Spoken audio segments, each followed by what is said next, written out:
Hi, hello, my name's Hal and welcome back to my channel.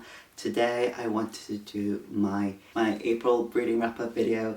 In the month of April I did end up reading 6 books. 2 of those books are quite chunky, so I think that's why it's a little bit lower. And in terms of like a little bit of statistics, I read 2 of those books physically, I read 1 ebook and then 3 audiobooks, so very 50-50 on like 3 books versus 3 ebooks. And then in terms of where I got those, one of those was a book that I already owned, one of these books that I got from the library, and then 4 of them I got from Libby as well. The first book that I ended up finishing this month was Paladin's Grace by Kingfisher.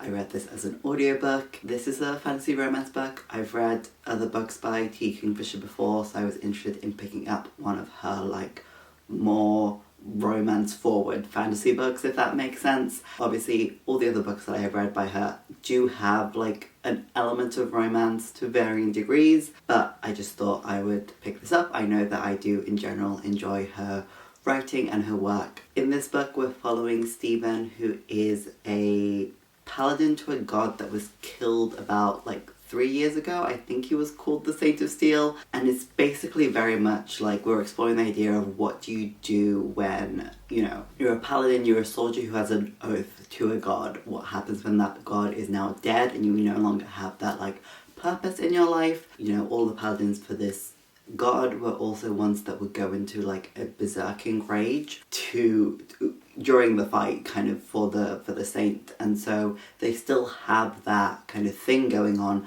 but now they can't really be brought out of it as much because their god is now dead. And also that is also like a big issue for Stephen, because like they now no longer have someone to direct that. It's just something that can happen. So yeah, Stephen has, and the other paladins that are still around with this god, have now rebuilt their life working for the Temple of the Rat, which is another like minor deity. They tend to be involved with like working as like escorting and things like that. He spends his free time knitting socks and just kind of step by step trying to get through the day, and he's on one of these escorting missions when he runs into, or more literally, a woman runs into him called Grace. Basically is being, you know, followed by some people from another temple, because I think she like was foraging stuff from a graveyard. Grace is our other main character. She is a perfume maker. She has a bit of a past, but at the moment she's settled down as a perfume maker with one of her friends who is also a spy for a different country, as well as her civet cat, which is kind of like a ferrety type made up beast. But yeah, we follow them as they get closer and we are dragged into various plots. There's a couple of failed assassination attempts, there's a trial, there's a murder mystery thing going on, things like that. And yeah, both of these characters are going through their own kind of journeys in terms of like what their whole deal is, and getting to a place where they can like be in a relationship and believe that about themselves more than anything. I really enjoyed the plot in this. I thought that the plot was really well done. There are bits of this that are like really funny. I really like the fact that Grace is a perfume maker, and so there's a lot of times that like, especially in the beginning when she's thinking about Stephen and she's picked up on like how he smells, and I think it's really interesting and well done, because like, yeah, of course she would. That's her job. Like, she's a perfume maker, she would pick up on how this guy smells, and like, you know, if it was something interesting, like have conversations about it and stuff like that. But yeah, and I think that the romance is also like well done. I can understand why these characters are interested in each other. I think that they work well together and things like that. However, I felt like any of the like sexier, you know, hornier kind of moments in this book did not work for me. I did not have a good time with any of that. Just like the words that were being used, not like the actual sex scene itself or anything like that, but just like how when the characters were talking about being attracted to each other, it was just done in a way that just, to the point that made me slightly uncomfortable. But I think overall, I can definitely see what was being gone for, kind of things like that. I did have a good time. There are a couple, like, it is a series of, like, interconnected standalones, I think, following the other paladins and all of them like getting a romance story, so I'm definitely interested in picking them up. Definitely just as like a audiobook to pass the time. But yeah, I think definitely from pros, especially in terms of like the plot and things like that. But some of it just didn't work for me, so I ended up giving this 3 stars, I think, overall. The next book that I ended up picking up was Ocean's Echo by Everina Maxwell. This is the book that I own basically. I had read Winter's Orbit by the same author and really enjoyed it, so I wanted to pick this up. This is a gay sci-fi romance book. It's set in the same like overall world as Winter's Orbit, so in the same like larger galaxy structure. We have some similar big ideas such as like alien remnant technology and stuff like that, but we're very much in a different place within this world.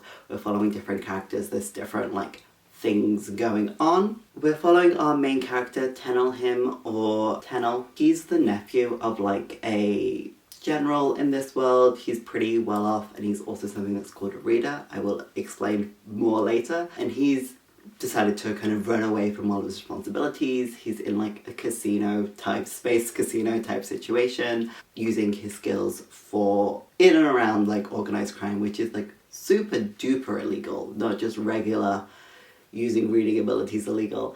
And so he ends up being caught and taken back to his aunt, who as punishment kind of forcibly inscripts him into the army and is going to make him sync with an architect. In this case, the architect in this situation is, I believe, Yen Surratt.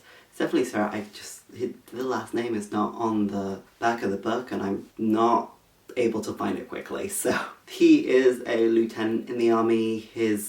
One of his parents is like a disgraced previous member of the military who was involved in like a little bit of like a revolt. And yeah, there's like more good things going on with Surratt there. To explain a little bit more about the reader architect things, there are categories of people in this on this world that have these psychic abilities, and they're either something that's called a reader. They can read other people's minds, pretty straightforward, or there's something called an architect, and in which case they can like psychically persuade people to follow like instructions and things like that. And you can like sync together, which means that you're like now bound together, and believe probably the idea is that then amplifies both of your guys' ability. These people are often like within a military complex, so like an architect is someone who is leading people and make use of their reader, who is a much better pilot than someone who doesn't have reading abilities. In general, architects are kind of like accepted within this system, and reading is a little not as much and is kind of illegal there. And then with this situation that we have lined up, both of these people are like not being told the full story about why they're being put into this situation. Surratt was not aware that Tennel like did not agree to this and has been forcibly inscripted, and so like is not up to forcibly bonding with him. And so at the beginning they're like, oh well, just like they'll fake a sync, it's fine, don't worry about it, this could have no consequences down the line. And then obviously there are consequences to this, and we get involved in a lot more of the like politics. We start off with like they're on this mission to collect like space debris, I think, and then things get a lot more complicated. They make some finds. We end up in different parts of this kind of solar system situation. There's more politics. The roles as well get switched around a lot. At a certain point they do eventually sync, and that also leads to a whole host of other kind of issues and things like that. And throughout this whole time we're basically getting both the like mechanical, political machinations, political intrigue going on, as well as a relationship forming between Tennel and Surratt as well. This was just really, really well done. I really enjoyed both of these characters. I thought that they were really fun. I really enjoyed the relationship progression. It's one of those situations where there's both like obvious from the beginning like chemistry between these characters, and they're growing closer together and interested in each other, and also just like insane scenes where they're like willing to sacrifice one for the other, or like maybe knowing that other person so well that they can rebuild them from the universe. Don't worry about it. Crazy like things going on within that relationship. I really liked how the, you know, the setup for this and like the fake sinking and stuff like that. But also like I thought that the actual like when we do get that bond was really well done, especially I don't know if this is like how every one of them is meant to work, but there's definitely this like almost body horror of like two people becoming so enmeshed that they can't tell each other apart, which I thought was like really interesting and really well done. And just overall, I had an absolutely fantastic time with this, and I ended up giving this 5 stars. It's definitely like, it was so good and scratched my brain in such a great way. Yeah, really, really fun. The next book that I ended up picking up was River Enchanted by Rebecca Ross. This is a fantasy book. I read this. This is the next audiobook that I listened to as well. We're following our main character Jack, who has been away from like the island of Cadence for a while, to the mainland to like learn how to play instruments, and he's been called back by his lead, and then he gets back to the island and realizes that actually there's some things are a little bit more complicated. He was actually called back by the lad's daughter to help out with a mystery that's going on. Several of the girls on this island have gone missing, and she wants to use Jack's ability as like a bard to work out a little bit more about what's going on. They're also like childhood like rivals and are now like reassessing that situation now that they're both adults and have like been through relationships and realised that, you know, maybe there was something a bit more romantic going on there. We're in this very like, they're obviously on this island, separated from mainland. There's very much like a Celtic like mythology, folklore, culture thing going on. I don't know if it's meant to be like more Irish or more Scottish. I've obviously spent time in Scotland, so I make links kind of there. We have things like plaids. We have these like spirits of the land, which are very like fae-like beings. We, you know, have things like dirks and things like that, and a lot of terms that I've picked up on, you know, living in Scotland for 7 years. There's also, and I say this very specifically, there is a dog in this which is very border collie coded, and I was like, I feel like that's from the Scottish borders, which I was correct. It is a breed that was primarily created in the like English-Scottish border area. So, I don't know. That's just the information that I have on hand, you know? The island itself is split kind of down the middle between the 2 different clans that live on this island. So you've got like the east and the west. We're mainly spending most of this story in the west with the Tamalanes. They have like, they're very prosperous. There was like a big falling out in the past in one of those like, you know, failed love marriages that a lot of these stories love to have. So yeah, we spend a lot of the story in the west. The west is very prosperous in terms of like agriculture and things like that, but anytime that they want to kind of do magic, which so they can make like enchanted weapons or plaids, or like with Jack, who's a bard who can play music and speak to the spirits, that has a cost to it. Whereas in the east, they do not have a very prosperous kind of land and agriculture system, but they can do magic without any cost. And yeah, the Brackens, which is the clan in the east, have also always been a bit more like warlike than the Tamalanes in the west. So that results in a lot of conflict over the boundary. Sometimes the Brackens come over to the west and, you know, perform raids and steal things and things like that. So yeah, that's kind of the background. And then there's like young girls going missing, and it's very much like, is this spirits? Is this something else going on? And so we are kind of investigating alongside like a whole host of characters. I feel like Jack is our main character, but we do interact with a lot of other people on the island as well, to kind of work out what's happening and kind of why it's happening and kind of where we go from there. I had a really fun time listening to this. I thought that the world and everything was really interesting. I felt like the characters were really interesting as well. We have a lot of characters who are going through like bad days almost, you know, they're making bad decisions and they're having to reflect and try and be a little bit better, or, you know, are, because of the situations, are like struggling really hard with like what's right and what's wrong, or their previous relationships with like the spirits and things like that. And yeah, I just thought it was like really well done, really well put together. I really liked the couple of relationships that we do see like either already present or develop over the course of this book.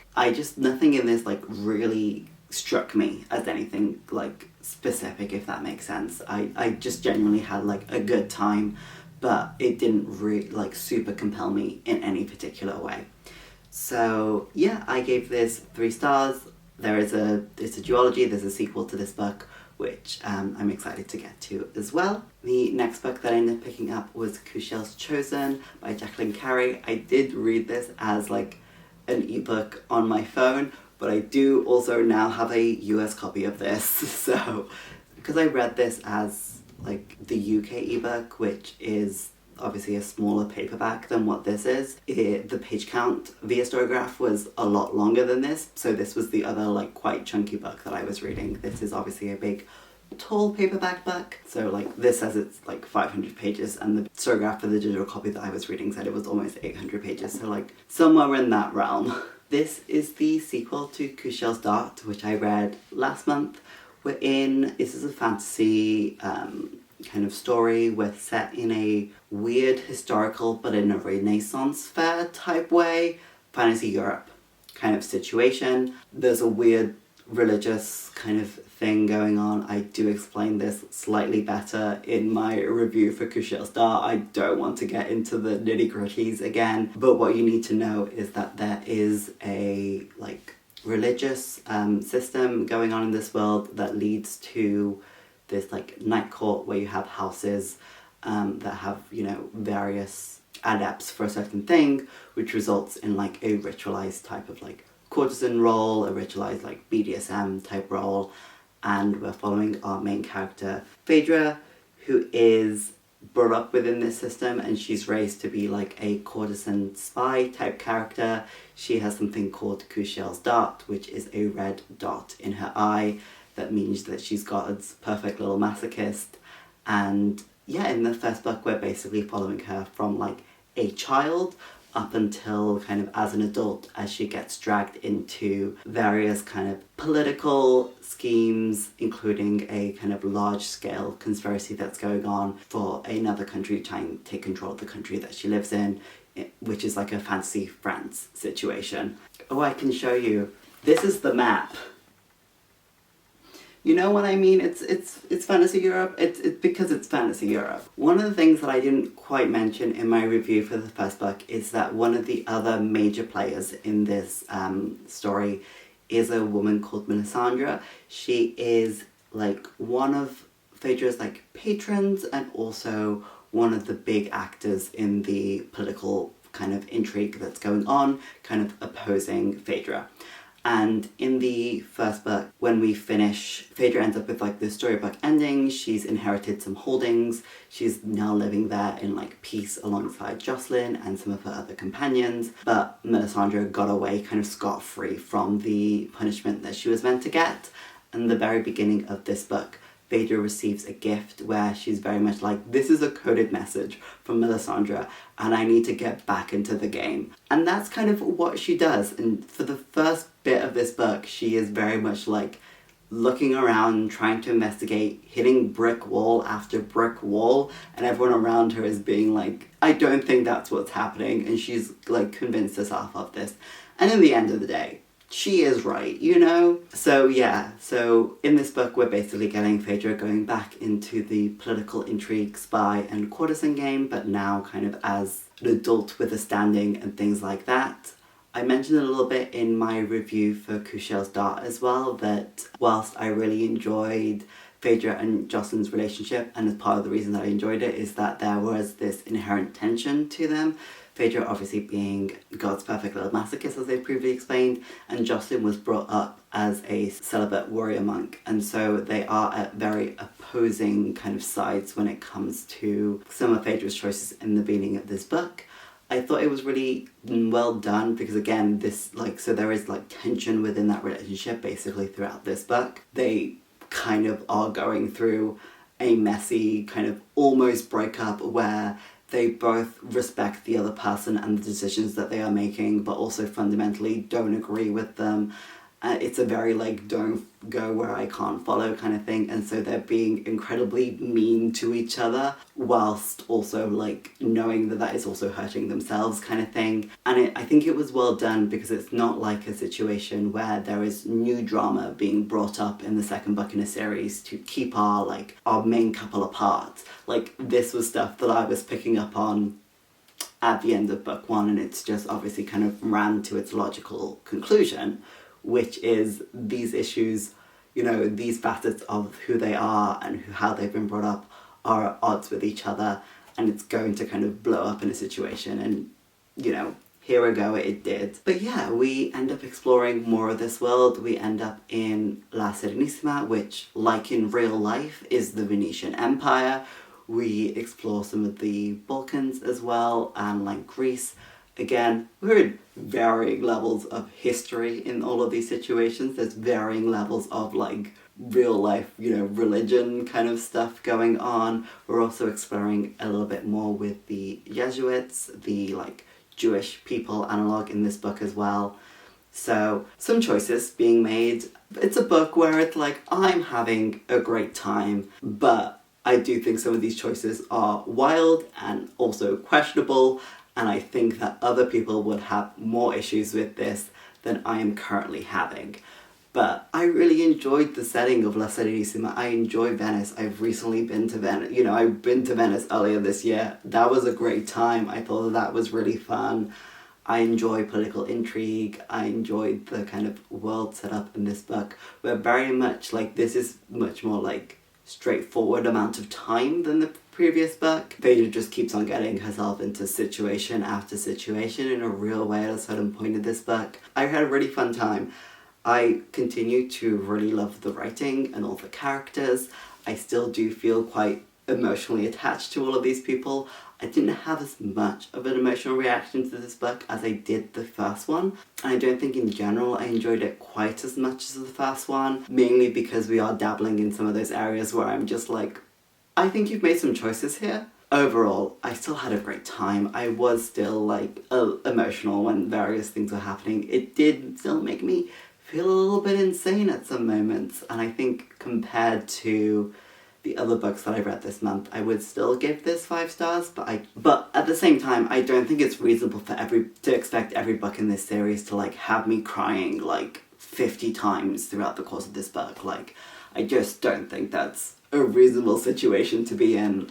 I think this is much more like what I should be expecting from, you know, the third book in this series kind of thing. So yeah, I ended up giving this 5 stars, but it's not like as much of a 5 stars as the previous book. I don't know. I'm making up numbers for you. The next book that I ended up picking up was How High We Go in the Dark by Sequoia Nagamatsu.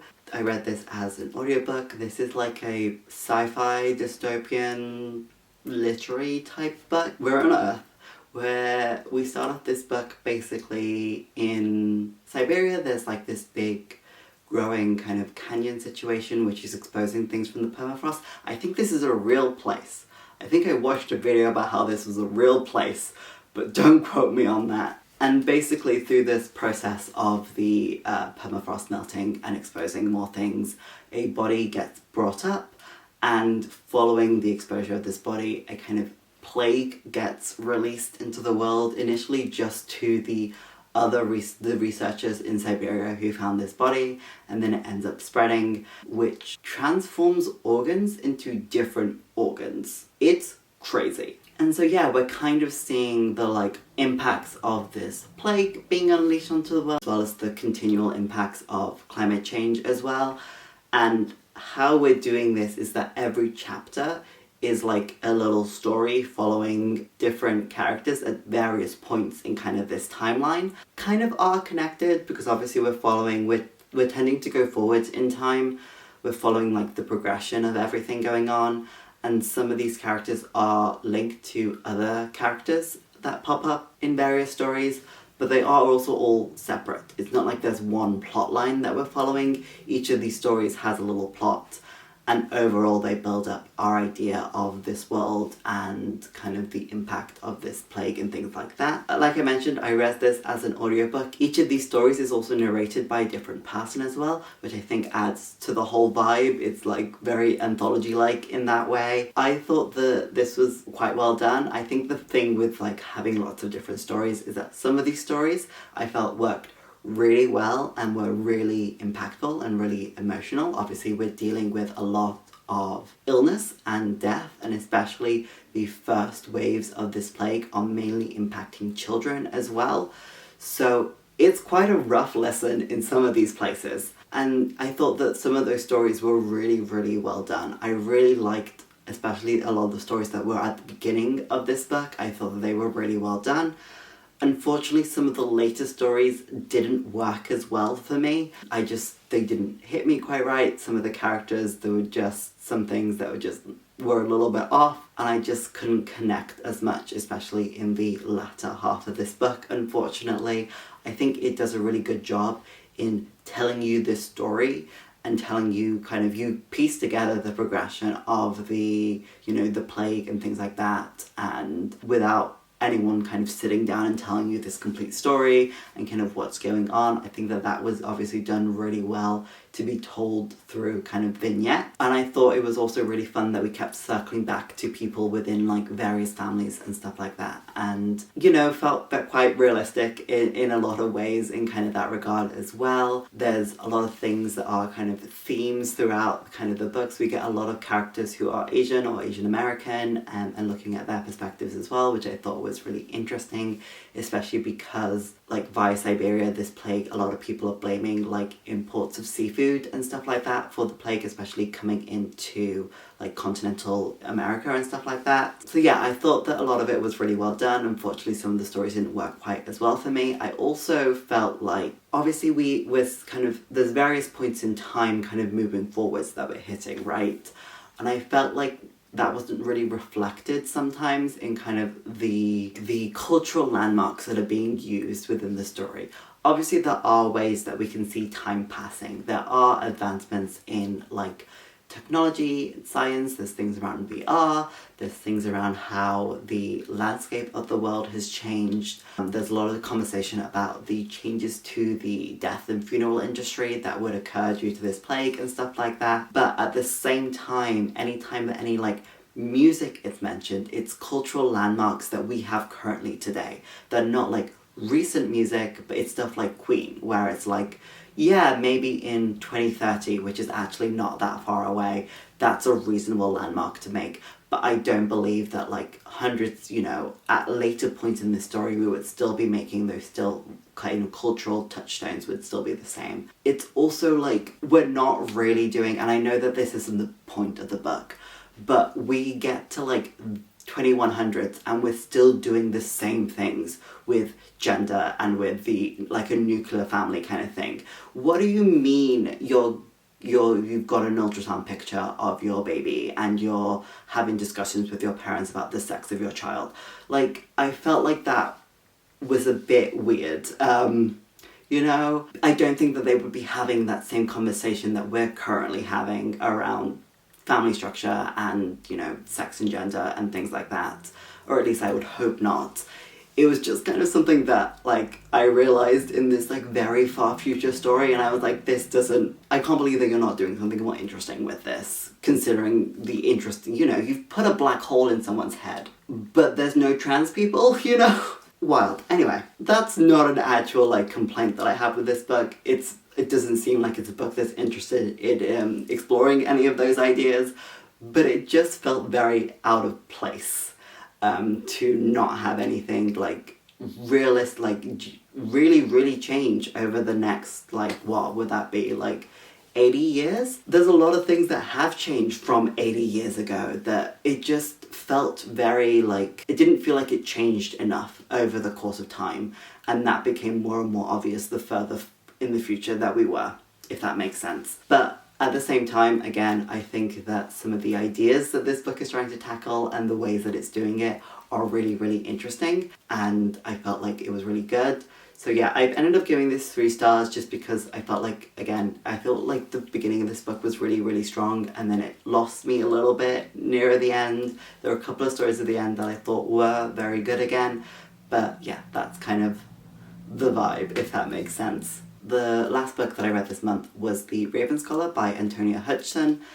This is another incredibly chunky book, and I got this from the library, and I very much needed to finish it before the end of this month, so that's why it was read. So this is a fantasy murder mystery book in a very similar mood to the other fantasy murder mystery book that I've read recently, which I did not enjoy. What's it called? The one with the ship. We're in a world where there are these various like gods which are represented by animals. There's 8 of them. There's a lot of infinity symbols in this book because of that, and we have like an emperor, and basically when that emperor is killed or steps down, I don't actually know, I can't say 100% either way. You basically have this set of trials that are set up to pick the new emperor, and one member of each of these like various factions kind of puts forward a contender. How the animal stuff really works is that basically the various animals are kind of like represent various different like guilds almost. So the raven is associated with the scholars and historians and things like that. The monkey is like connected to theatre. The hounds are connected to like guards. Ox is like work, like agricultural work, things like that, etc, etc, etc. The dragons are like separate from everyone else, and they're very like mystical, and they don't participate in the trials at all as well, but they do always send a contender as well. And yeah, so that's kind of the setup. Our current emperor, Basan, who is the bear emperor, he is stepping back, and he's going to, go off to a monastery afterwards. Great, no worries about it. And so the trials are kind of set up for this new thing. We're following our main character Kima, who is the kind of favoured scholar to the emperor, and she has been doing a lot of research to kind of set up all of these trials so that they're the most like the first set of trials that were ever done. Because I feel like there was a dynasty kind of rule beforehand, and at some point one of these dynastic leaders kind of gets this vision that the world's going to end if we don't switch to this slightly more democratic way of picking the next ruler. So yeah, we're doing like old school trials, which means that there is more risk of injury during like the fights between all of these contenders and things like that. And basically the like night following, there's like the opening ceremony, the trials are going to start tomorrow. The raven contender, a woman named Gaida, gets murdered, and she is like widely like beloved by a lot of the other people, except for Kima. Her and Kima did not get along, I think for good reasons, and so Kima kind of gets roped in to both participate in this trial and also like investigate this murder, kind of in a way to absorb herself of murdering her for various plot reasons that are going on in this book. And Kima is wildly unprepared to do any of this, so like that's a great setup. And she's not happy at all with the situation. She doesn't really know how to fight. One of the other contenders, the fox contender, was her childhood best friend and lover, they've had a massive falling out over something so that's also going to be great for her. And yeah, we start to investigate kind of what's going on. We realise that stuff is a lot more complicated than what it was first like set out to be. Maybe some of these people that we know have more things going on than what kind of first appeared. Maybe some of these people who we thought were trustworthy aren't actually as trustworthy as they appeared.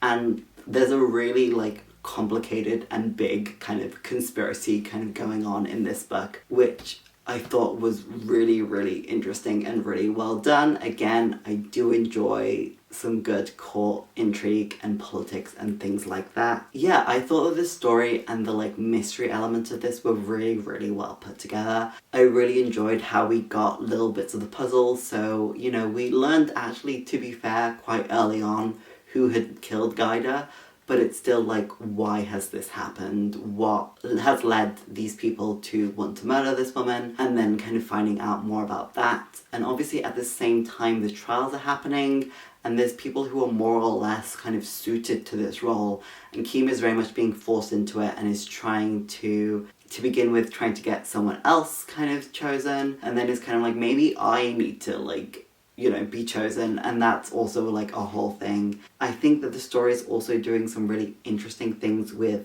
form and things like that. There's a couple of places that there's footnotes, there's a couple of places that there's like interesting formatting going on. I don't think that either of these things are done enough to kind of truly give like a good energy and like vibe to this story, but like they're both present and I think they're both interesting. I think that all of these characters are pretty fun and they're done really well. Kima, as a lot of characters that I tend to enjoy, is quite autistically coded, which I think makes her like fun in quite a few ways, but also like makes her life a little bit different. She's very much like nitpicky and can't like be silent if she knows the correct answer to something, in a way that gets her in trouble, you know? I think it should get her in more trouble, but still fun. Yeah, I had a really fun time. Unfortunately, I think the main failing of this book, which isn't really a failing, is that it didn't, again, super compel me. I didn't feel like the writing style really worked well for me. I felt like I was being kept at a distance a little bit from these characters and from this story, and I was never able to like fully sink into it. I've also just like been a little bit like less interested in some of my books that I've been reading kind of closer to the end of the month, so that might be impacting it. But yeah, I think really, really well done. Some like, you know, as a mystery, as a murder mystery in this fantasy world, I felt like the world building was really interesting. I'm definitely excited to pick up I think it's a duology, so like the next book in this series. It's one of those situations that I heard really good things about this book, and I was hoping that this was going to be a 5 stars, and it's 4, because I just like I wasn't as into it as I really wanted to be. And so yeah, that's kind of where I'm at with that book there. In terms about what I'm reading currently, what I'm reading next, I've picked up the sequel to A River Enchanted, A Fire Endless by Rebecca Ross. So that's kind of the audiobook that I'm currently listening to. Having a great time. We're continuing with a lot of things. And then I've also picked up the Buffalo Hunter Hunter by Stephen Graham Jones, which is another one of those library books where I have a very strict kind of deadline for it. So it was kind of the next book that I need to pick up. Hopefully I'm going to be reading some more physical books, because my percentage of ebooks versus physical is not good this year. I like to keep it to be like a third, and it's not. So hopefully that will bump up my physical book reading. So yeah, that's kind of everything there. Because a lot of these books were... because I read less books, and also one of these books was a sequel, and it's a really complicated setup for Kushiel, the world for Kushiel Star, and I did not want to go back into it. So yeah, a little bit of a shorter video today. I hope that you've had a nice month. I hope that you're reading some good books. Bye!